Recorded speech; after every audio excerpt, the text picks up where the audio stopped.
Una vez que ya hemos entendido cuál es la diferencia entre una relación y una función, podemos pasar a definir lo que es exactamente una función. Para ello hagamos lo siguiente: sean A mayúscula y B mayúscula dos conjuntos no vacíos de números reales. Una función del conjunto A hacia el conjunto B es una regla de correspondencia. Esta regla de correspondencia lo que hace es asociar a cada elemento X que le pertenece al conjunto A con un elemento Y que pertenece al conjunto B.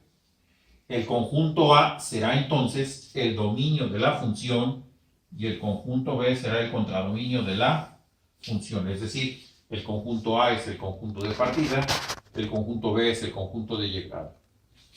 Para cada elemento X que le pertenece a A, el elemento Y que pertenece a B recibe el nombre de valor o de imagen de la función en el contradominio. Por ejemplo, aquí para x1, su imagen es y1. Para x2, su imagen es y2. Para x3, su imagen es y3. Para x4, su imagen es y4. Y así sucesivamente. Bueno, el conjunto de todas las imágenes o valores de los elementos del dominio se llama rango de la función. Es decir, el conjunto de todos los elementos que pertenecen al contradominio, que son imágenes de los elementos del dominio. Aquí en la figura lo podemos ver claramente. Si ustedes aquí observan, tenemos los dos conjuntos, A que es el dominio, B que es el contradominio.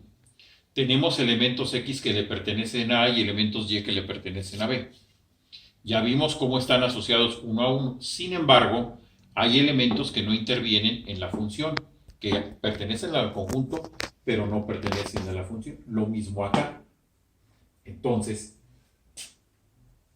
el contradominio tiene algo que se llama rango y que es el conjunto de las imágenes o valores del dominio, es decir, los que aquí tienen elementos que son imágenes de los de acá. A eso le llamamos rango. Hay un ejemplo que me ha funcionado para indicar esto de una manera un poco más clara. Imaginen ustedes un salón de clases. En el salón de clases están los alumnos sentados. A veces el salón no está lleno. ¿Qué significa entonces? Que hay bancas ocupadas y bancas vacías. Si yo tengo una función que diga a cada alumno le corresponde una banca, ¿qué quiere decir eso? Que cada alumno está en una banca. Cada alumno está en una banca. Sin embargo, si el salón no está lleno, hay bancas que no están ocupadas. Entonces, ¿quién será el contradominio? Las bancas. ¿Quién será el rango? Las bancas que están ocupadas. ¿Y quién fue el dominio? Los alumnos, los que entraron y que tienen un lugar dentro del salón. Los demás simplemente no entraron. Bueno, esto es precisamente lo que definimos una función del conjunto A hacia el conjunto B, donde A es el dominio y B es el contradominio. La regla de correspondencia de la cual hablamos para establecer esta definición está representada por una composición abierta con dos variables, de tal manera que Y es una función de X. A esto le llamamos notación funcional y el hecho de que Y sea función de X significa lo siguiente: que X va a tomar el valor de la variable independiente, es decir, la que puede tomar valores arbitrarios.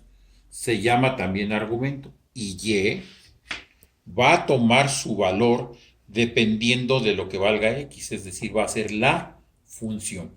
Y esto me lleva precisamente a establecer que Y es una función de X.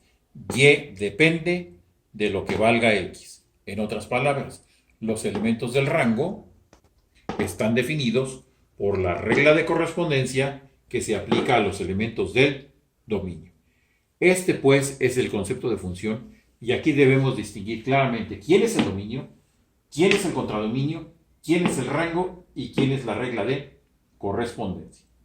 Bueno, vamos ahora a pasar a las diferentes clasificaciones de funciones que nosotros podemos tener. Vamos. Existen diferentes clasificaciones de funciones dependiendo de lo que estemos analizando. Entre ellas tenemos las siguientes. La primera de ellas es establecer cuándo una función es implícita y cuándo una función es explícita. En ambos casos debemos distinguir. Una función implícita son aquellas proposiciones abiertas o ecuaciones que tienen dos variables en las cuales no está despejada ninguna de las dos.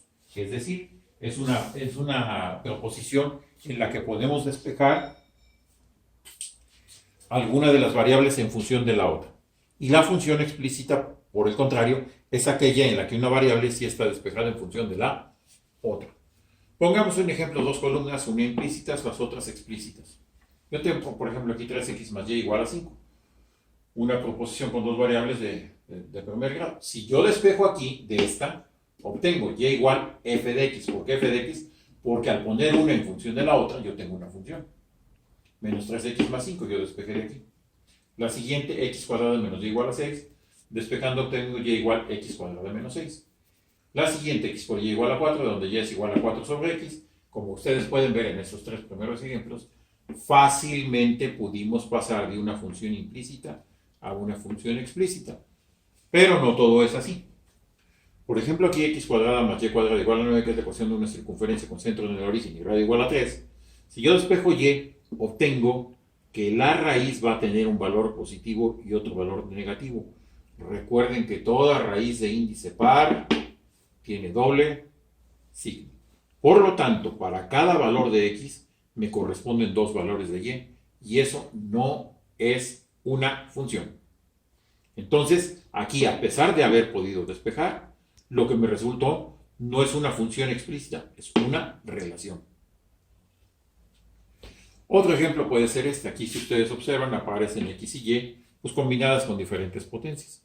Si yo intento despejar de aquí y, lo único que voy a conseguir es que me quede en función de y cuadrado. O si despejo y cuadrado me va a quedar en función de y cúbica y de y. O si despejo y cúbica me va a quedar en función de y cuadrada y de x. Es decir, no se puede despejar. Por lo tanto, tengo una función que solo puede ser expresada de manera implícita. Tan es así que, por ejemplo, cuando hablemos de derivación, para este tipo de funciones hay un procedimiento especial para derivar que se llama derivación implícita, porque precisamente la función no la podemos despejar, no la podemos hacer explícita. Bueno, pasemos a otra clasificación, las funciones inyectivas, suprayectivas y biyectivas. Esto tiene que ver con la forma como están relacionados los elementos del dominio con los del contradominio. Veamos. Una función inyectiva es aquella en la que cada elemento del rango está asociado con uno y solo un elemento del dominio. No existen dos parejas de valores ordenadas que tengan la misma segunda componente. Pongamos ejemplos. Tengo dos conjuntos A y B, 1, 2, 3 y 1, 2, 3, coinciden son el mismo conjunto, pero la función está dada por estos valores, nada más por estas tres parejas de valores ordenados del producto cartesiano A cruz B. Y veamos en el diagrama de flechas cómo están relacionados los elementos. Si ustedes ven, cada elemento del rango está asociado con un elemento del dominio, cada elemento del rango con un elemento del dominio, cada elemento del rango con un elemento del dominio. Es decir, cada elemento del contradominio solamente recibe una flecha. En este caso, la función es inyectiva. Pongamos otro ejemplo. Tengo los mismos conjuntos. Y la función definida en A y B por estas tres parejas de valores. Veamos. El 1 está relacionado con el 2 con el 1 y el 3 con el 2. ¿Qué vemos? Que el elemento 2 de aquí es imagen de dos valores diferentes del dominio. Entonces, en este caso no se trata de una función inyectiva porque el 2 es imagen del 1 y también es imagen del 3. Por lo tanto, la función no es inyectiva.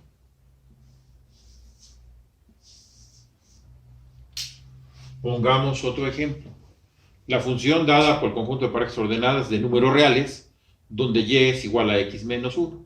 Bueno, como estamos hablando de números reales, podemos dar valores de números reales para obtener cuáles son los valores de y que le corresponden a determinados valores de x. Entonces hacemos una tabla de valores y vemos. Pueden ser muchos valores, por eso pongo puntos suspensivos antes y después. Construimos la gráfica y vemos que se trata de la recta y igual a x menos 1. ¿Qué observamos? Que a cada valor de x le corresponde un valor de y, a cada valor de x le corresponde un valor de y, a cada valor de x le corresponde un valor de y. ¿Qué significa eso? Que cada valor de x está asociado con un valor único de y. Y esa es precisamente la condición para que la función sea inyectiva. Cada elemento del contradominio debe ser imagen de un elemento diferente del dominio. Por lo tanto, en este caso la función es inyectiva.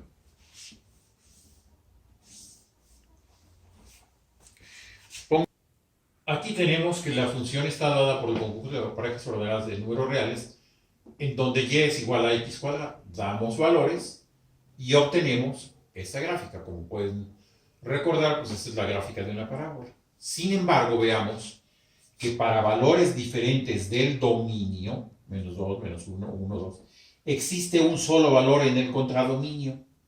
Es decir, cuando x vale menos 2, y vale 4. Pero cuando x2, y vale 4 también. Aquí se ve en la gráfica. Cuando x vale menos 2, y vale 4. Cuando x vale 2, y vale 4 también. Entonces, ese elemento del contradominio, en este caso 4, es imagen de dos elementos del dominio, de 2 y de menos 2. Lo mismo pasaría con el 9, que sería imagen de menos 3 y de 3. Por lo tanto, estos valores del contradominio son imágenes de elementos diferentes del dominio y la función no es inyectiva. Bueno, pasemos al segundo tipo de función, funciones suprayectivas. Se dice que una función es suprayectiva cuando el rango y el contradominio tienen los mismos elementos, es decir, todos. Veamos. Tengo ahora estos dos conjuntos, A1, 2, 3, B2, 4. Y dentro de él definí esta función por estas tres parejas de valores ordenados, 1, 2, 2, 2 y 3, 4. Veamos. El 1 está relacionado con el 2 con el 2 y el 3 con el 4. Todos los elementos del contradominio son imágenes de los elementos del dominio, independientemente de cómo lo sean. Es decir, el rango está formado por 2 y por 4. Y el contradominio también está formado por 2 y por 4. Por lo tanto, la función es suprayectiva. Hay que notar que los dos conceptos son diferentes. Una cosa es que sea inyectiva y otra que sea suprayectiva. Porque pueden ser o lo uno o lo otro o ambos. Bueno, en este caso, el contradominio y el rango tienen los mismos elementos, por lo tanto la función es suprayectiva. Pongamos otro ejemplo con los mismos conjuntos. Pero ahora la función cambia. Ahora tenemos 1, 2, 2, 2, 3, 2. Aquí está el diagrama de flechas y ¿qué vemos? No todos los elementos del contradominio son imágenes de elementos del dominio. ¿Qué significa eso? Que el rango es nada más el 2 y el contradominio está formado por 2 y por 4. Entonces, la función ahora no es suprayectiva porque el 4 no es imagen de ningún elemento del dominio. En cambio acá, tanto el 2 como el 4 fueron imágenes de elementos del dominio y por lo tanto la función fue suprayectiva. Pongamos otro ejemplo. Otra vez volvamos a poner y igual a x menos 1. Damos valores, obtenemos la gráfica y vemos que esta es una recta. Bueno, a cada elemento del contradominio es imagen de un elemento del dominio. Este elemento es imagen de este. Este elemento es imagen de este. Este elemento es imagen de este. Este elemento es imagen de este y así sucesivamente. Entonces, como está definida para los números reales, mi rango son todos los números reales. Y si yo observo los valores y la gráfica, el contradominio también son todos los números reales. Por lo tanto, esta función es suprayectiva.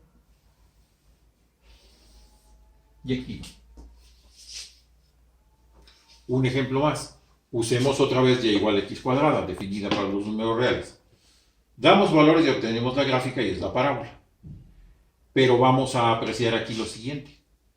No todos los elementos del contradominio, que son todos los números reales, son imágenes de elementos del dominio. Mi contradominio son todos los números reales, tal como está aquí. Pero mi rango solamente tiene los valores positivos de y. Entonces, el rango y el contradominio no son los mismos.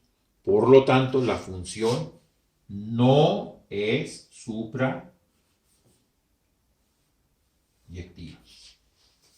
Bueno, estos conceptos es importante que los conozcamos porque son básicos para que nosotros un poco más adelante podamos determinar lo que es la inversa de una función. Pasemos al otro pizarrón. Ahora tenemos las funciones biyectivas. Son aquellas que al mismo tiempo son inyectivas y superayectivas. En ellas existe la correspondencia biunívoca entre los elementos del dominio y del contradominio. Al hablar de correspondencia biunívoca hablamos de correspondencia 1 a 1 entre los elementos del dominio y del contradominio. A cada elemento del dominio le corresponde un único y exclusivo elemento del dominio y viceversa. A cada elemento del dominio le corresponde un único y exclusivo elemento del contradominio. Las funciones biyectivas son importantes porque son aquellas que pueden tener función inversa, como veremos un poco más adelante. Pero para ser biyectivas, tienen que ser inyectivas y superayectivas al mismo tiempo. En los ejemplos anteriores que hemos visto, la única función que es biyectiva es esta, y igual a x menos 1, porque fue inyectiva y fue superayectiva. Todos los demás ejemplos que pusimos o eran inyectivas o eran superayectivas, pero no ambas. Por lo tanto, en lo que hicimos, en este caso específico, este es el único ejemplo en que la función es biyectiva.